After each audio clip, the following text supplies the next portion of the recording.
मेरे प्यारे देशवासियों, नमस्कार। कोरोना की दूसरी वेव और दूसरी वेव से हम भारतवासियों की लड़ाई जारी है। दुनिया के अनेक देशों की तरह भारत भी इस लड़ाई के दौरान बहुत बड़ी पीड़ा से गुजरा है। हम में से कई लोगों ने अपने परिजनों को, अपने परिचितों को खोया है। ऐसे सभी परिवारों के साथ मेरी पूरी संवेदनाएं हैं। साथियों, बीते 100 वर्षों में आई ये सबसे बड़ी महामारी है, त्रासदी है। इस तरह की महामारी आधुनिक विश्व ने न देखी थी, न अनुभव की थी। इतनी बड़ी वैश्विक महामारी से हमारा देश कई मोर्चों पर एक साथ लड़ा है। कोविड अस्पताल बनाने से लेकर आईसीयू बेड्स की संख्या बढ़ानी हो, भारत में वेंटिलेटर बनाने से लेकर टेस्टिंग लैब्स का एक बहुत बड़ा नेटवर्क तैयार करना हो, कोविड से लड़ने के लिए बीते 1.25 साल में ही देश में एक नया हेल्थ इंफ्रास्ट्रक्चर तैयार किया गया है। सेकंड वेव के दौरान अप्रैल और मई के महीने में भारत में मेडिकल ऑक्सीजन की डिमांड अकल्पनीय रूप से बढ़ गई थी। भारत के इतिहास में कभी भी इतनी मात्रा में मेडिकल ऑक्सीजन की जरूरत कभी भी महसूस नहीं की गई। इस जरूरत को पूरा करने के लिए युद्ध स्तर पर काम किया गया। सरकार के सभी तंत्र लगे। ऑक्सीजन रेल चलाई गई, एयरफोर्स के विमानों को लगाया गया, नौसेना को लगाया गया। बहुत ही कम समय में लिक्विड मेडिकल ऑक्सीजन के प्रोडक्शन में 10 गुना से ज्यादा बढ़ाया गया। दुनिया के हर कोने से, जहां कहीं से भी जो कुछ भी उपलब्ध हो सकता था, उसको प्राप्त करने का भरसक प्रयास किया गया, लाया गया। इसी तरह जरूरी दवाओं के प्रोडक्शन को कई गुना बढ़ाया गया। विदेशों में जहां भी दवाइयां उपलब्ध हो, वहां से उन्हें लाने में कोई कोर कसर बाकी नहीं छोड़ी गई। साथियों, कोरोना जैसे अदृश्य और रूप बदलने वाले दुश्मन के खिलाफ लड़ाई में सबसे प्रभावी हथियार कोविड प्रोटोकॉल है। मास्क, 2 गज की दूरी और बाकी सारी सावधानियां, उसका पालन ही है। इस लड़ाई में वैक्सीन हमारे लिए सुरक्षा कवच की तरह है। आज पूरे विश्व में वैक्सीन के लिए जो मांग है, उसकी तुलना में उत्पादन करने वाले देश और वैक्सीन बनाने वाली कंपनियां बहुत कम है, इन्हीं गिनी हैं। कल्पना करिए कि अभी हमारे पास भारत में बनी वैक्सीन नहीं होती तो आज भारत जैसे विशाल देश में क्या होता। आप पिछले 50-60 साल का इतिहास देखेंगे तो पता चलेगा कि भारत को विदेशों से वैक्सीन प्राप्त करने में दशकों लग जाते थे। विदेशों में वैक्सीन का काम पूरा हो जाता था, तब भी हमारे देश में वैक्सीनेशन का काम शुरू भी नहीं हो पाता था। पोलियो की वैक्सीन हो, स्मॉल पॉक्स, जहां गांव में हम इसको चेचक कहते हैं, चेचक की वैक्सीन हो, हेपेटाइटिस बी की वैक्सीन हो, इनके लिए देशवासियों ने दशकों तक इंतजार किया था। जब 2014 में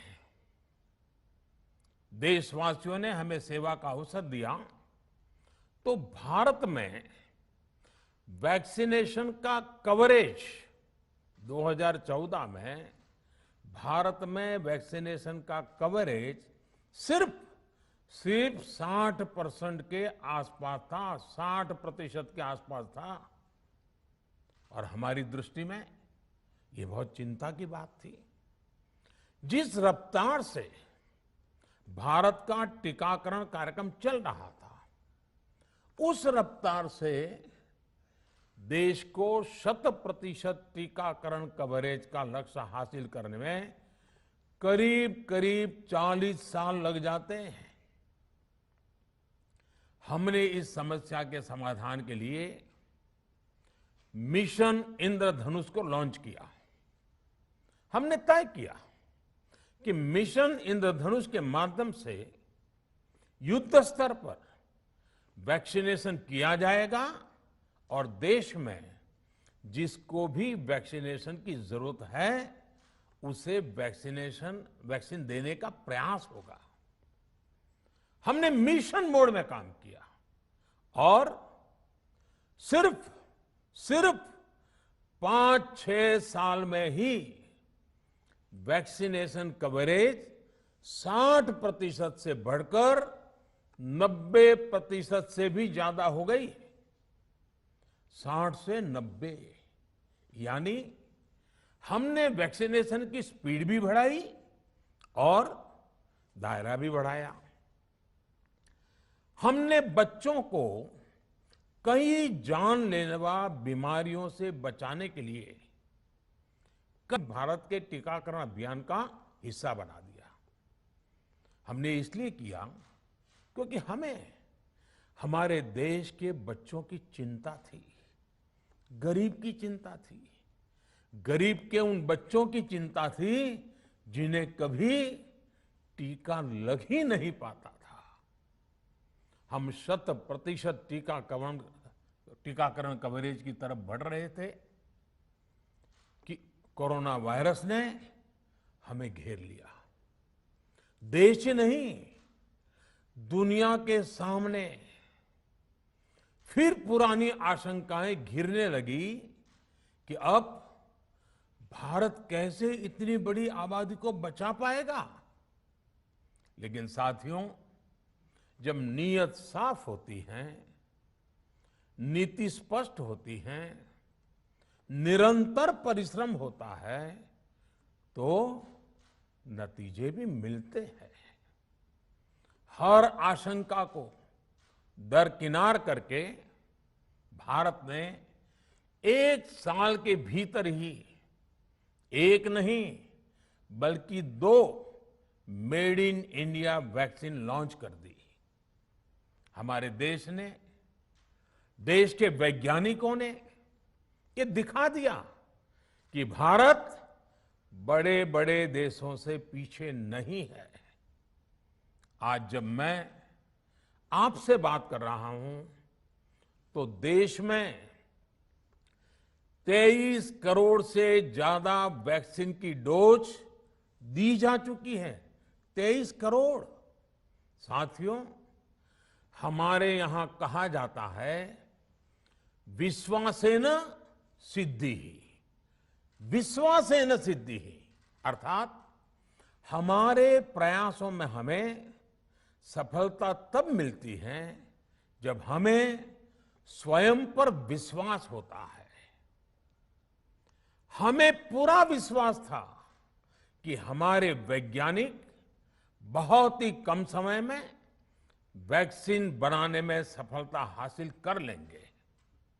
इसी विश्वास के चलते जब हमारे वैज्ञानिक अपना रिसर्च वर्क कर ही रहे थे, तभी हमने लॉजिस्टिक्स और दूसरी तैयारियां शुरू कर दी थी।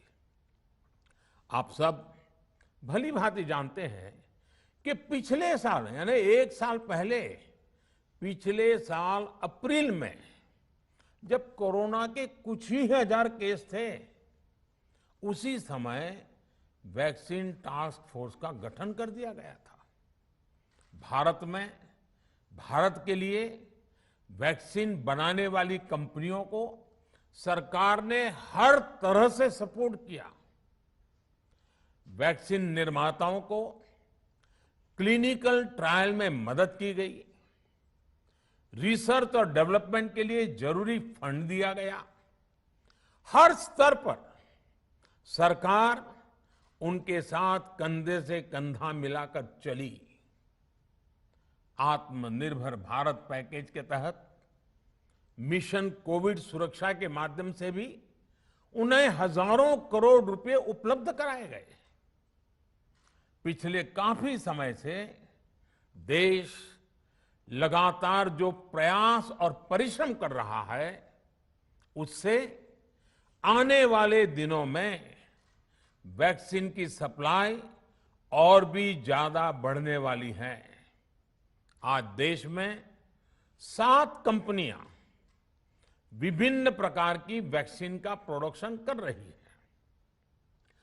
3 और वैक्सीन का ट्रायल भी एडवांस स्टेज पे चल रहा है। वैक्सीन की उपलब्धता बढ़ाने के लिए दूसरे देशों की कंपनियों से भी वैक्सीन खरीदने की प्रक्रिया को तेज किया गया है। इधर हाल के दिनों में कुछ एक्सपर्ट्स द्वारा हमारे बच्चों को लेकर भी चिंता जताई गई है। इस दिशा में भी 2 वैक्सीन का ट्रायल तेजी से चल रहा है। इसके अलावा अभी देश में एक नेजल वैक्सीन पर भी रिसर्च जारी है। इसे सिरिंज से न देकर नाक में स्प्रे किया जाएगा। देश को अगर निकट भविष्य में इस वैक्सीन पर सफलता मिलती है, तो इससे भारत के वैक्सीन अभियान में और ज्यादा तेजी आएगी। साथियों, इतने कम समय में वैक्सीन बनाना अपने आप में पूरी मानवता के लिए बहुत बड़ी उपलब्धि है, लेकिन इसकी अपनी सीमाएं भी हैं। वैक्सीन बनने के बाद भी दुनिया के बहुत कम देशों में वैक्सीनेशन प्रारंभ हुआ और ज्यादातर समृद्ध देशों में ही शुरू हुआ। WHO ने वैक्सीनेशन को लेकर गाइडलाइंस दी। वैज्ञानिकों ने वैक्सीनेशन की रूपरेखा रखी और भारत ने भी जो अन्य देशों की बेस्ट प्रैक्टिसेस थी, विश्व स्वास्थ्य संगठन WHO के मानक थे, उसी आधार पर चरणबद्ध तरीके से वैक्सीनेशन करना तय किया। केंद्र सरकार ने मुख्यमंत्रियों के साथ हुई अनेकों बैठकों से जो सुझाव मिले, संसद के विभिन्न दलों के साथियों द्वारा जो सुझाव मिले, उसका भी पूरा ध्यान रखा। इसके बाद ही ये तय हुआ कि जिन्हें कोरोना से ज्यादा खतरा है, उन्हें प्राथमिकता दी जाएगी।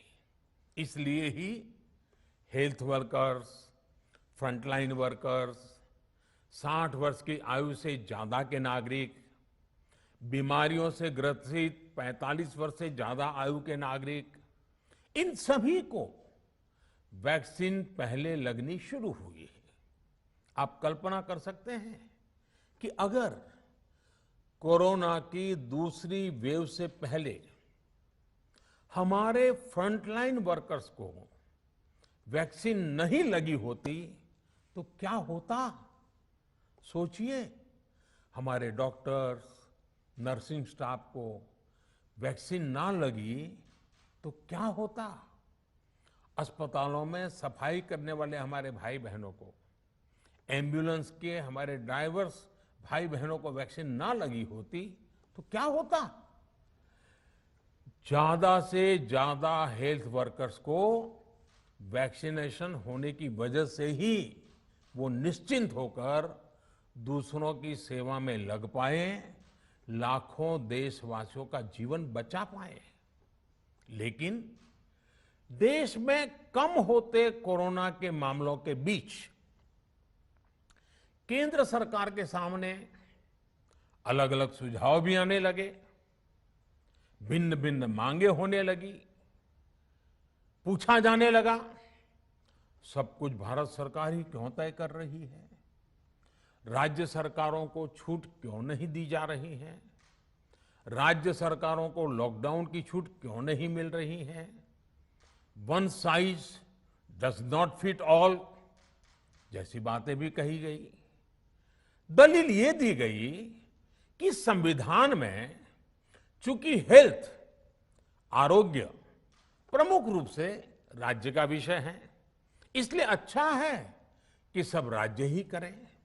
इसलिए इस दिशा में एक शुरुआत की गई। भारत सरकार ने एक बृहद गाइडलाइन बनाकर राज्यों को दी ताकि राज्य अपनी आवश्यकता और सुविधा के अनुसार काम कर सके। स्थानीय स्तर पर कोरोना कर्फ्यू लगाना हो, माइक्रो कंटेनमेंट जोन बनाना हो, इलाज से जुड़ी व्यवस्थाएं हो, भारत सरकार ने राज्यों की इन मांगों को स्वीकार किया। साथियों, इस साल 16 जनवरी से शुरू होकर अप्रैल महीने के अंत तक भारत का वैक्सीनेशन कार्यक्रम मुख्यतः केंद्र सरकार की देखरेख में ही चला। सभी को मुफ्त वैक्सीन लगाने के मार्ग पर देश आगे बढ़ रहा था। देश के नागरिक भी अनुशासन का पालन करते हुए अपनी बारी आने पर वैक्सीन लगवा रहे थे। इस बीच कई राज्य सरकारों ने फिर कहा कि वैक्सीन का काम डिसेंट्रलाइज किया जाए और राज्यों पर छोड़ दिया जाए। तरह तरह के स्वर उठे, जैसे कि वैक्सीनेशन के लिए एज ग्रुप क्यों बनाए गए। दूसरी तरफ किसी ने कहा कि उम्र की सीमा आखिर केंद्र सरकार ही क्यों तय करे। कुछ आवाजें तो ऐसी भी उठी कि बुजुर्गों का वैक्सीनेशन पहले क्यों हो रहा है। भांति भांति के दबाव भी बनाए गए। देश के मीडिया के एक वर्ग ने इसे कैंपेन के रूप में भी चलाया। साथियों, काफी चिंतन मनन के बाद इस बात पर सहमति बनी कि राज्य सरकारें अपनी तरफ से भी प्रयास करना चाहती हैं, तो भारत सरकार को क्यों इतराज हो और भारत सरकार इतराज क्यों करे। राज्यों की इस मांग को देखते हुए, उनके आग्रह को ध्यान में रखते हुए 16 जनवरी से जो व्यवस्था चली आ रही थी, उसमें प्रयोग के तौर पर एक बदलाव किया गया। हमने सोचा कि राज्य ये मांग कर रहे हैं, उनका उत्साह है, तो चलो भाई 25% का काम उन्हीं को सुपुर्द कर दिया जाए, उन्हीं को दे दिया जाए। स्वाभाविक है 1 मई से राज्यों को 25% काम उनके हवाले कर दिया गया।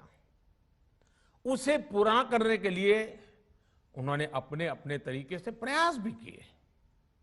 इतने बड़े काम में किस तरह की कठिनाइयां आती हैं, ये भी उनके ध्यान में आने लगा। उनको पता चला पूरी दुनिया में वैक्सीन की क्या स्थिति है, इसकी सच्चाई से भी राज्य परिचित हुए।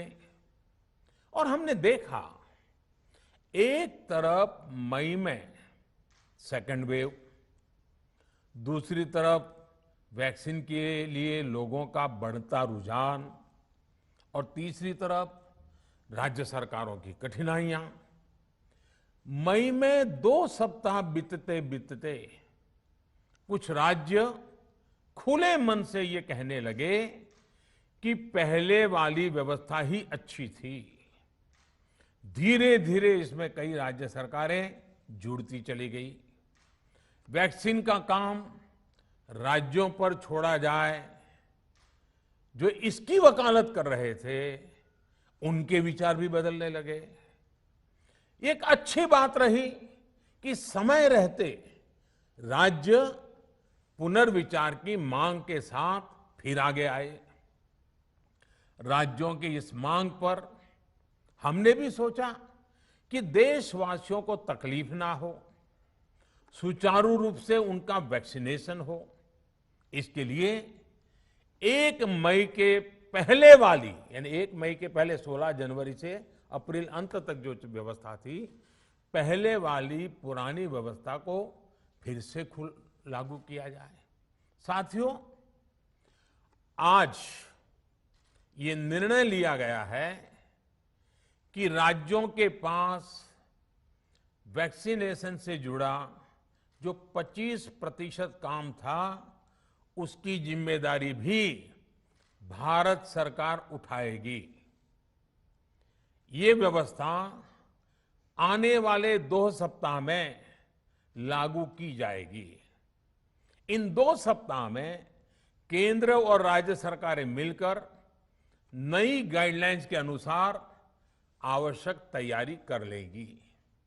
संयोग है कि 2 सप्ताह बाद 21 जून को ही अंतर्राष्ट्रीय योग दिवस भी है। 21 जून सोमवार से देश के हर राज्य में 18 वर्ष से ऊपर की उम्र के सभी नागरिकों के लिए भारत सरकार राज्यों को मुफ्त वैक्सीन मुहैया कराएगी। वैक्सीन निर्माताओं से कुल वैक्सीन उत्पादन का 75% हिस्सा भारत सरकार खुद ही खरीदकर राज्य सरकारों को मुफ्त देगी। यानी देश की किसी भी राज्य सरकार को वैक्सीन पर कुछ भी खर्च नहीं करना होगा। अब तक देश के करोड़ों लोगों को मुफ्त वैक्सीन मिली है। अब 18 वर्ष की आयु के लोग भी इसमें जुड़ जाएंगे। सभी देशवासियों के लिए भारत सरकार ही मुफ्त वैक्सीन उपलब्ध करवाएगी। गरीब हो, निम्न मध्यम वर्ग हो, मध्यम वर्ग हो या फिर उच्च वर्ग, भारत सरकार के अभियान में मुफ्त वैक्सीन ही लगाई जाएगी।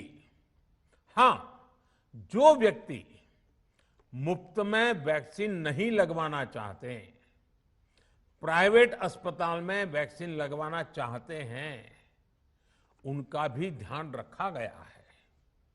देश में बन रही वैक्सीन में से 25% प्राइवेट सेक्टर के अस्पताल सीधे ले पाए, ये व्यवस्था जारी रहेगी। प्राइवेट अस्पताल वैक्सीन की निर्धारित कीमत के उपरांत एक डोज पर अधिकतम 150 रुपये ही सर्विस चार्ज ले सकेंगे। इसकी निगरानी करने का काम राज्य सरकारों के पास ही रहेगा। साथियों, हमारे शास्त्रों में कहा गया है, प्राप्य आपदम न व्यथते कदाचित।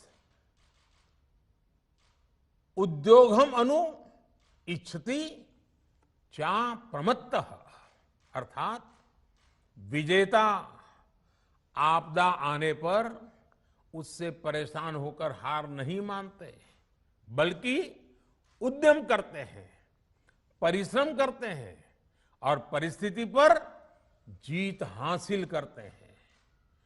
कोरोना से लड़ाई में 130 करोड़ से अधिक भारतीयों ने अभी तक की यात्रा आपसी सहयोग, दिन रात मेहनत करके तय की है। आगे भी हमारा रास्ता हमारे श्रम और सहयोग से ही मजबूत होगा। हम वैक्सीन प्राप्त करने की गति भी बढ़ाएंगे और वैक्सीनेशन अभियान को भी और गति देंगे। हमें याद रखना है कि भारत में वैक्सीनेशन की रफ्तार आज भी दुनिया में बहुत तेज है, अनेक विकसित देशों से भी तेज है।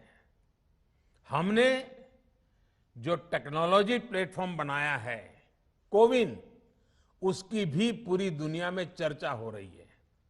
अनेक देशों ने भारत के इस प्लेटफॉर्म को इस्तेमाल करने में रुचि भी दिखाई है।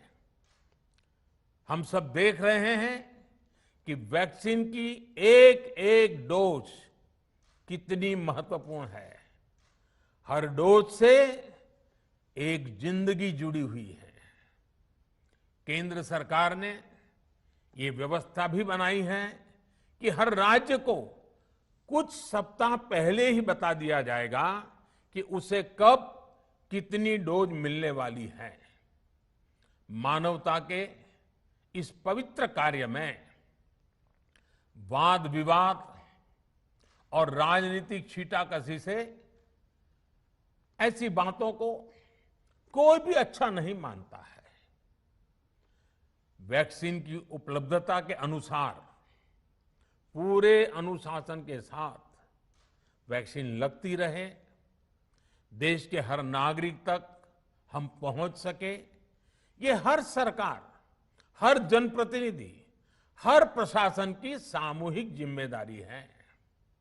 प्रिय देशवासियों, टीकाकरण के अलावा आज एक और बड़े फैसले में, उस फैसले से मैं आपको अवगत कराना चाहता हूं।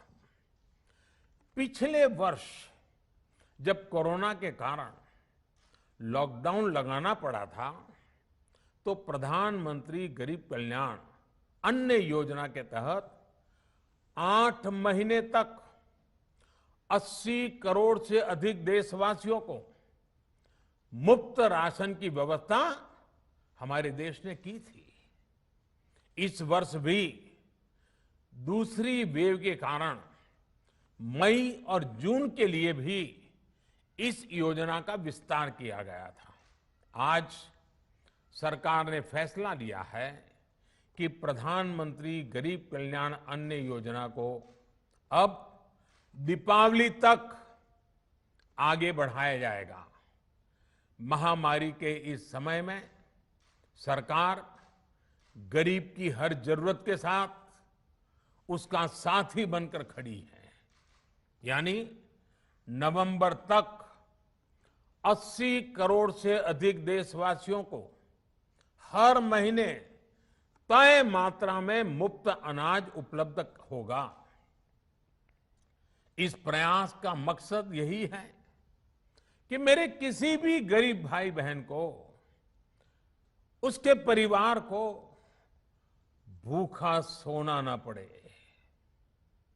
साथियों, देश में हो रहे इन प्रयासों के बीच कई क्षेत्रों से वैक्सीन को लेकर भ्रम और अफवाहों की जानकारी चिंता बढ़ाती है। ये चिंता भी मैं आपके सामने व्यक्त करना चाहता हूं। जब से भारत में वैक्सीन पर काम शुरू हुआ, तभी से कुछ लोगों द्वारा ऐसी बातें कही गई जिससे आम लोगों के मन में शंका पैदा हो। कोशिश ये भी हुई कि भारत के वैक्सीन निर्माताओं का हौसला पस्त पड़ जाए और उनके सामने अनेक प्रकार की बाधाएं आए। जब भारत की वैक्सीन आई तो अनेक माध्यमों से शंका आशंका को और बढ़ाया गया।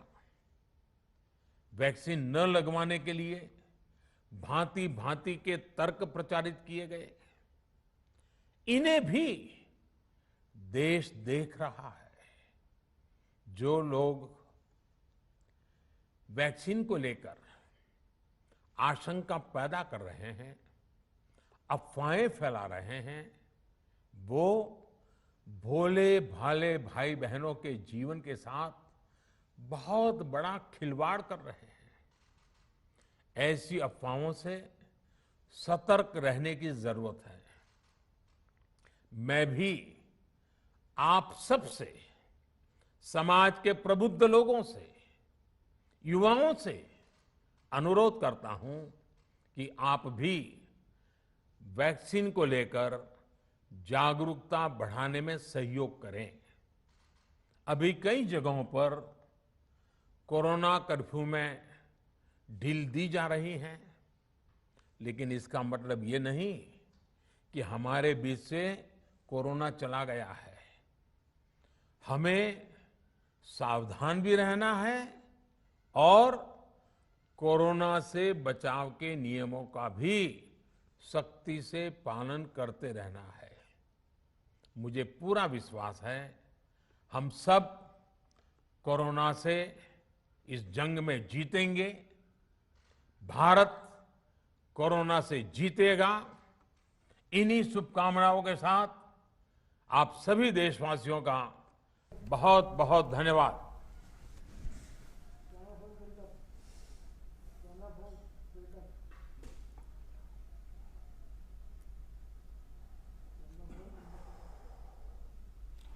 ये अब सीधा प्रसारण देख रहे थे। राष्ट्र के नाम प्रधानमंत्री नरेंद्र मोदी का संदेश, और जो संदेश जैसा कि उम्मीद की जा रही थी कोरोना के संदर्भ में थी, और प्रधानमंत्री ने कई महत्वपूर्ण घोषणाएं की, चाहे टीकाकरण से जुड़ी हुई